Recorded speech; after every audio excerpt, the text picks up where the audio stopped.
We're back with some breaking news. Max Baucus, U.S. Senator from Montana, has announced that he will be retiring, no longer seeking another term. Joining us to discuss, we have our senior political economy reporter, Zach Carter. Zach.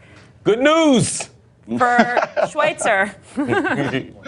Yeah, it's interesting. Max Baucus is 71 years old, so he's, pretty old guy, but the Senate's a pretty old institution. I don't think many people were really expecting him to step down, this soon, particularly with all of the what seemed like strategic political votes he was casting. He voted against the background check bill that just came up in the Senate.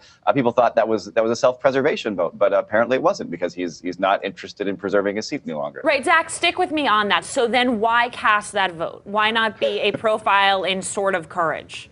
Yeah, this is a tough question with a lot of these guys. When Ben Nelson retired a couple of years ago, he was a very conservative Democrat from Nebraska, and he would always be able to get cover from the White House or from the Democratic leadership for voting in very conservative ways, because, well, the Democrats really just want to be able to keep this seat, and they've got to have a conservative voting record for whoever's in there. So let's just suck it up and deal with it. But then Ben Nelson just kind of retired all of a sudden, and everybody in the Democratic Party was sort of like, well, why are we putting up with this type of voting behavior?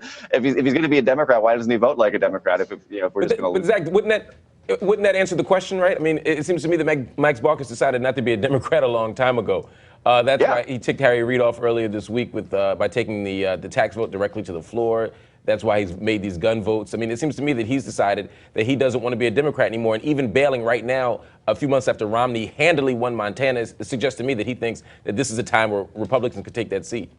Well, I mean, the Republicans could always take those seats, but I think Baucus actually would have had a pretty strong advantage over whoever would challenge him. John Tester actually just survived in Montana this past election. That's my point. I'm saying right. Baucus could win, but I don't think his successor as a Democrat could win the seat as a Democrat. Oh, right. It would be a much more difficult battle for a Democrat to succeed in than for Baucus to simply get reelected. And remember, he's on the Finance Committee, so his main shtick in Congress is tax policy expertise. And one of the main legacies of the Max Baucus senatorial career will actually be the Bush tax cuts of 2001 and 2003, where he was a big booster of those policies, which really haven't been particularly good for the federal budget deficit, if you care about that, and they haven't been particularly good for economic inequality. I mean, there's even a case to be made that they exacerbated the housing bubble by making inequality so bad. So it's not really obvious that he's really been committed to Democratic policy proposals at all for much of his career.